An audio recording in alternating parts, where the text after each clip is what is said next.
In the early 70s in Wentzville, Missouri, uh, the rock and roll legend Chuck Berry lived on a farm.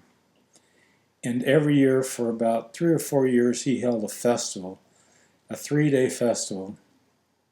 And it didn't cost you but maybe $15 to go, and you could just camp out and hang out. It was sort of like a, you know, mini Midwest Woodstock kind of thing. And so I went with my friends. And one year I was with uh, one friend named Ronnie, and I remember it started raining, and so we climbed underneath the stage where we could stay dry.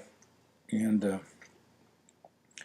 remember about 12:30 at night, this big limo pulls up right in front of the stage, right in the middle of all this mud, and the back door opens, and these pair of white boots come out, and I hear this booming voice say, "Looks like there's not going to be any music here tonight," and get back in and drive off. Well, it turned out to be the blues player Albert King.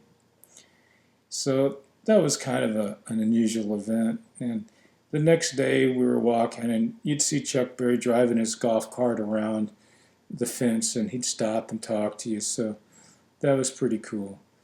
But as the nights wore on, things got kind of strange, and there was a real odd mix of people there.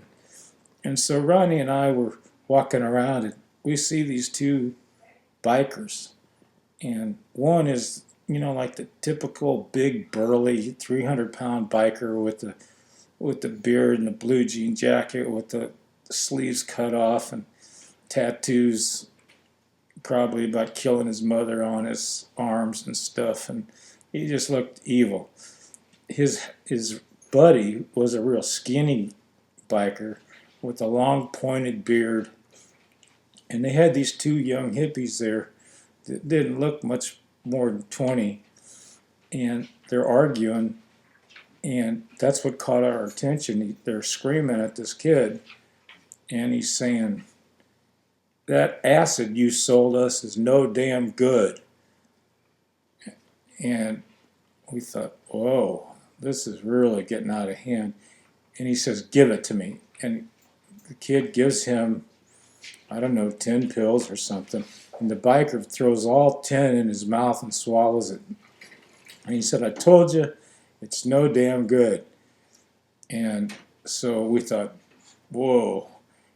That exact moment, he turned around looking for the nearest people, and he says, "Hey, those two guys, we'll give it to them and see if they get off." And so Ron and I looked at each other and ran as fast as we could.